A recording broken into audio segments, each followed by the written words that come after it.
What we're going to do today is a general, smaller ceremony that gets performed for many generations. Today, we are going to talk about how your ancestors are influencing your current state of mind, how they can be preventing you from perhaps succeeding in certain areas of your life, maybe creating certain blockages that have to do with their own conceptions, preconceptions that their soul is holding on to. So how could this possibly work? It sounds so bizarre. Well, we know that we all come from a long lineage of people, of human beings, who from our DNA is passed on from generation to generation. What we also just recently found out through science is that the thoughts and memories of your ancestors can also be passed on to you. It's called epigenetics.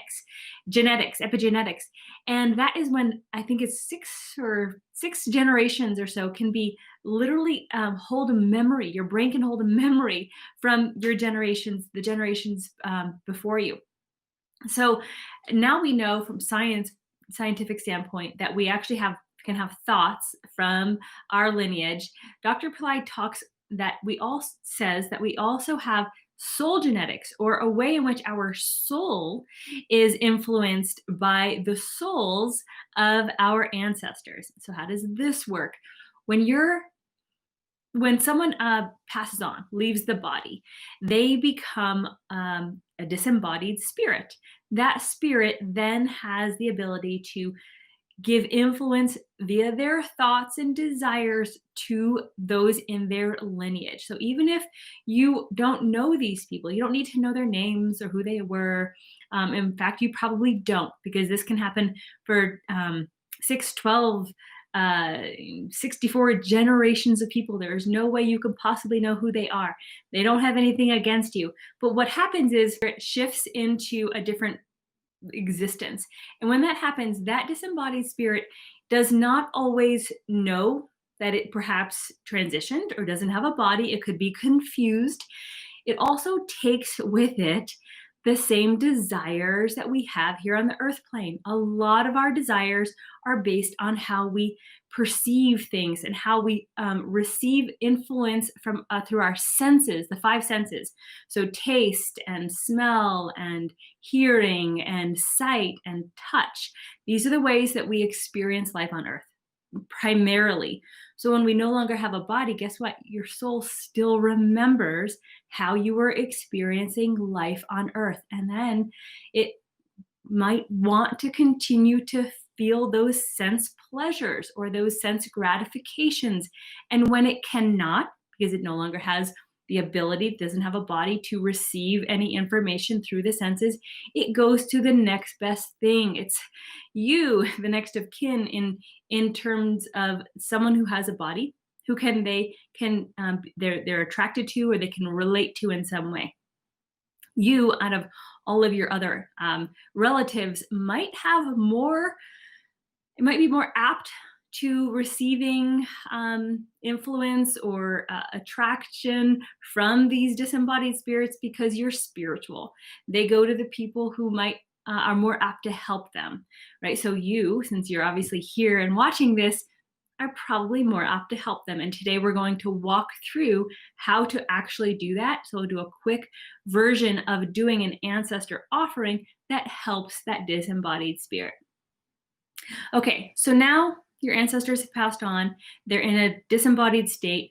They're not quite sure what to do. They have some pleasure. They might be seeking pleasure.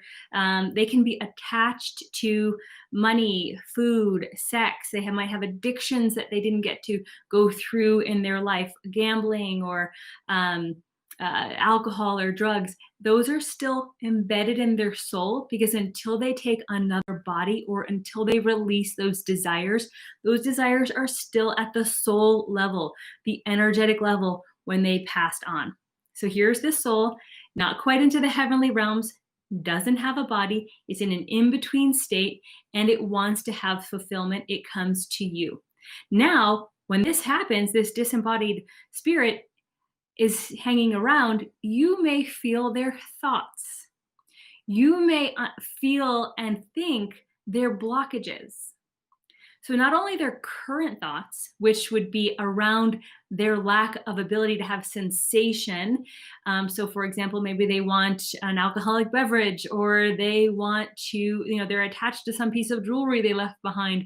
Those things that are bothering them will come to you in thought forms and waves of energy. In addition to that, you'll also have uh,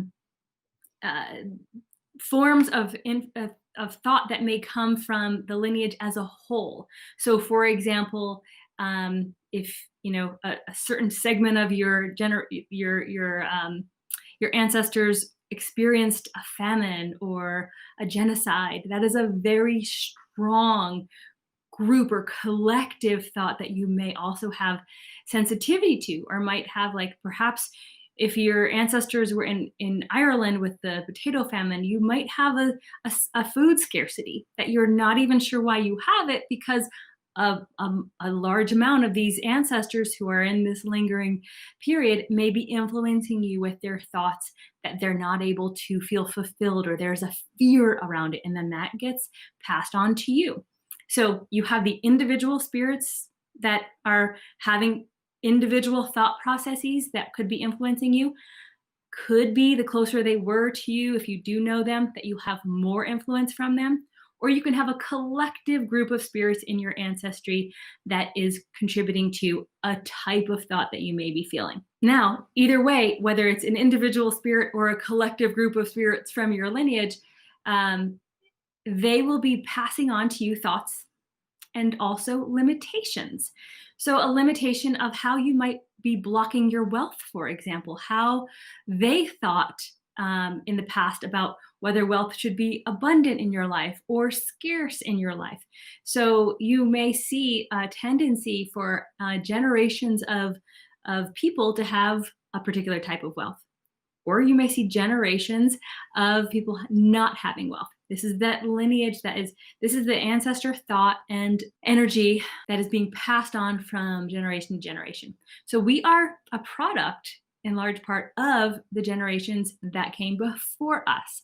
And so how do you break this? And so before we get to how you break it, this might help you understand your current situation, the current type of thoughts you might be having. Sometimes you may even feel like, wow, gosh, this doesn't even feel like my thought. I really have a deep desire to have abundance in my life, or have healthy relationships, or whatever it may be, but I'm feeling this nagging energy or this disposition I keep going back to. This could be ancestor influence. This is one of the 4 primary influences that Dr. Pillai talks about that comes to us in thought and contributes to the type of thoughts we have, and then that creates our mindset, and our mindset creates our world, quite literally our life. So here we are. This is the primary influence of our thoughts through our ancestors. I just explained how it pretty much all works. So now what do you do? Now that you know that this could be an issue for you, what do you do next? I'm going to go through this ceremony. Now, before we do the ceremony, the other thing that I wanted to mention is that in order to know, I just want to give you an example. I've mentioned this before, and I just love this example. A friend of mine, his grandfather passed away, and he was upset about it, right? But he also ordered this, what's called a Maha Tarpanam, or a grand ancestor ritual that gets performed for an individual. What we're going to do today is a general, smaller ceremony that gets performed for many generations. But this one is very targeted. It's done by a specialist in India, and after the grandfather passed away, this person, my friend, started drinking gin and tonics. And it wasn't his drink of choice. He had, he's not an alcoholic, but just, on a casual drink, he started drinking gin and tonics. And then the ritual got performed for him in India, Mahatarpanam, it's called. And a few days later, or whenever that transition happened, he realized he acknowledged that he no longer had this desire to drink gin and tonics. It then occurred to him that gin and tonic was his grandfather's favorite drink. Now, this to me just blew my mind. Here's this spirit who recently passed on, still had the desire for this particular type of drink. Now the person in the body was now consuming this on behalf of the spirit, because the spirit wanted to fulfill that desire. Once the spirit was resolved its attachments and was able to move on to a higher plane, closer to complete immersion in light, then that desire went away, because the spirit's desire went away to have that fulfilled. And so then my friend no longer had to drink gin and tonics on behalf of his grandfather. So a really interesting example. And if you might, this is a trigger, like if you feel like you might have desires that don't feel like yours, or you're thinking thoughts or acting out certain activities that may not feel like they're necessarily yours, just clue into that. Look in to see where that might be coming from, perhaps, and you don't need to pinpoint it, but watch as you begin to do this ceremony how that might change over time. Okay, so when do you do this ceremony? Really important that you do it on new moon days. If you only do it on this day throughout the entire month, that's okay. However, Dr. Pillai does recommend we do it every single day between sunrise and sunset in your time zone. That means the sun is up wherever you are. Just don't do it at night, okay? So there is specific timings. And then within that period of time when the sun is up, it doesn't matter if it's morning or evening or midday. I like to do it in the morning just to get it over with. I kind of wrap it into my morning activities, showering, etc. So it just helps to get it done. And it literally can take just a couple minutes. So what do you need in order to perform this ritual? I have a few items here I'm going to show you. One, the most basic, is rice flour. Now, I took regular old rice and ground it up, but you can also buy rice flour at the store, which would make it a lot easier for you. I just didn't happen to have this where I am at the moment. If you cannot grind the rice or cannot find rice flour, just take regular raw rice. In India, they actually cook it. So either way, if it's raw or cooked, it doesn't really matter. You can use rice as the substance. What we're going to be doing is making an offering of this food item to the ancestors in order to help appease their souls. So these rice. Next, we have black sesame seeds. Pretty easy to get nowadays in I can get it online, or you can get it in a health food store. Just pour it out. You'll want some water, and you'll want a coin of any currency, preferably your own, since this is where your lineage, your people have come from. Okay. I'm going to mix these together, and this is what I just separated them so that you can see. So you mix them together in about this type of portions, but it really doesn't, if you have more black sesame seeds, that's okay, but it should look about like this.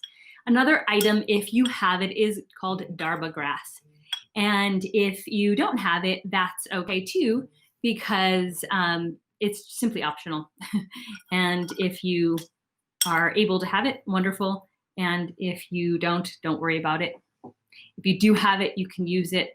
In India, they have it in like 6-inch pieces. You can put it in the hand when you're offering, or you can chop it up and mix it into this and use it as offering. Once you make the offering, you're going to see that it goes into this bowl. I'm going to then put it outside. We used to recommend that you put it down the drain, which is kind of, you want to put it in running water or in the earth somewhere, but it tends to clog your drain, and we don't want you to have issues. These little guys turn into sprouts in your drain if you're not careful, and we don't want you to ruin anything. Okay, so here's how you're going to do it. You're going to take so you're going to hold out your right hand. You take about a teaspoon, but you don't have to measure it. You just grab it with your hand. I just happen to have a teaspoon here. Hold it in your hand like so, and you're going to put a little bit of water. You're going to put a little bit of water into your hand so that you make this a little bit like a paste. And so if you're at your sink, you just run a little bit of water in it. I'm just not there. So I'm pouring a little here, and you can see it's just a little bit. It becomes kind of like a paste. It doesn't have to be a lot. And again, don't worry if you have too much or too little. So it's going to look a little like so. You want to hold your right hand. If you are able to face south, that's an ideal direction for in which to face. If you can't, again, do the best you can. So now that you have this and you have your coin, I'm going to put this in here. I have a bowl here. So I'm over top of this. And again, you can do this at your sink if you would like as well. So I hold this up and I say a little prayer. You can call upon Ganesha or Vishnu if you like to call in some divine support. So I just usually do that real quietly. Om Gam Ganapate Namaha, Om Gam Ganapate Namaha, Om Vishnave Namaha, Om Vishnave Namaha, Om Vishnave. If you want to call on anyone else, that's fine spiritually. You can call on anyone from your own religion, to Jesus or the angels or the saints, anyone. It doesn't, it's fine. So but the primary ceremony here, or the prayer here, is connecting with the ancestors. Feel their lineage. All the ancestors, and I do all, but you can do a variety of generations. You can do 64 generations. You can do 6 generations, 12 generations. Okay, you can do a variety of calling upon them. I'm just going to do them all. It's a catch-all, and you do this every day. So every day you kind of are able to pull in a few more of those ancestors. All the ancestors on my mother's side, all the ancestors on my father's side, please come and receive this offering. Let go of all your worldly attachments. Let go of your attachments to people or places or things. Receive this offering and move into the light. Move into the light so you can be free. Your soul can be free. And when you get to the light, please bless me. You can also say, bless me and any family member that is of the same, that you're with, like your children or your siblings. You can include them because that lineage is still coming to bless. And so you want to receive their blessings. And then once this is done, you pour it into the bowl and you're rinsing it off. Okay, so I'm going to do that one more time because there might be questions from folks. So again, a little scoop. Now you'll notice my coin fell in there. That's okay. You're going to retrieve the coins afterwards. I'm just going to use a new one. Put some water. A little bit of the water here. You can see it's a little bit of the consistency. All the ancestors on my mother's side, all the ancestors on my father's side, please receive this offering. Receive this offering to nourish your soul. Let go of your worldly attachments to people, places, things. Let yourself and your soul soar to the heavenly realms, letting go of earthly bondage. And please send your blessings back to me and my family. And you might feel like a tingling sensation. You might feel their energy around you. That's all okay. It's understandable. And you can do this as many times as you like. So how we just did it twice, you can continue to do this over and over. You might feel different sensations. You might feel like they are maybe being like feeling fed or feeling satisfied. So continue to do it as long as you like. And so you just, again, rinse this off. You can let the coin, you can grab the coin and use it again. So there it is. So my hand's nice and clean now, and you can continue. So I have a whole bowl. And one of the things Dr. Pillai does recommend that on new moon days, because that's the most powerful time of the whole month to do this, he actually has said to do it 108 times. If you're able to do that, it doesn't take very long. As you saw, it took like a minute, literally, for me to go through this. Some people go into longer conversations with their ancestors, that's fine. Another thing someone said, which I really enjoyed once, is before he began, he appreciated them, like thanking them for what they had given you, because you don't want to feel ungrateful, right? Like, so thank you for, whatever it is you feel grateful for from your lineage. Maybe you have really good hair. Maybe you have really good money karma. Maybe you have, certain qualities about you that come from your ancestors you want to thank them for. So go ahead and do that. Have them feel, give your gratitude and let them and receive the blessings from that, because they're going to enjoy feeling your gratitude, and then go into the ceremony of the offerings. So that is what I wanted to cover today. This is why you might have blockages or thoughts from your ancestors, how that works, and then how you can remove it, and the prayer and offering you do to them to help relieve their spirits to move into higher realms. And so when you do that, then they bless you. So you can see how this reciprocal action is so beneficial for both of you. Their souls being resolved and moving on to higher realms. And when that happens, you are no longer affected or afflicted by their thoughts and their desires.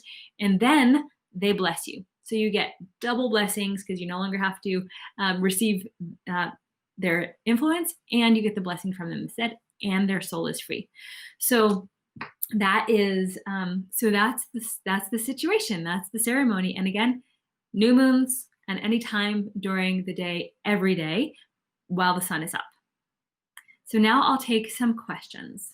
When we do this, is it clear for our children? Yes. So since your children have the same lineage as you do, you're helping them. They also have another parent. So that would be something, another aspect, but definitely the lineage that your children receive through you is, they receive the benefits. Yes, if you cannot find black sesame seeds, regular or white sesame seeds are fine. No, the denomination of the coin and the currency of the coin does not matter. What time is best? I already mentioned that. Anytime. It doesn't matter if it's morning, evening, mornings or afternoons or anything. It just has to be when the sun is up. Cannot be at night when the sun's down. Okay, so what do you do with this afterwards? So here's my offerings, and what I'm going to do is throw it outside. If you have running water you can take the coins out, and if you have running water in your area, put it into a stream. That's ideal. If you don't have running, like an ocean, a pond, a stream of any kind, that's ideal. If you don't have that, then just putting it in your land anywhere where someone's not going to walk. Yes, meaning when the sun is up. So anytime when the sun is up, you do the ceremony. Yeah, so good question. If you're adopted or you don't know your lineage, you don't need to know them. Remember, I said that in the beginning. You don't necessarily know who they are. You're going to speak to their soul. So you may not have known Uncle Joe from your dad's side, right? But he's there in a spirit, and you're going to speak to that. There's a question, do we require Lord Vishnu to bless them and release them? Please let me know. No, it's not required. So it's an optional prayer in the beginning if you would like to do that. It's traditional in India to call upon Ganesha and specifically Vishnu for this purpose, but we have had people who are Christians and different faiths perform this and have it really be made a difference. Because the souls are still out there. They don't, they're the ones listening to this act that you're doing. Okay, so there's a question. I knew this would come up. Do we do this even after our mom and dad are alive? In India, there is a tradition where you are not supposed to perform this type of ritual if your parents are living.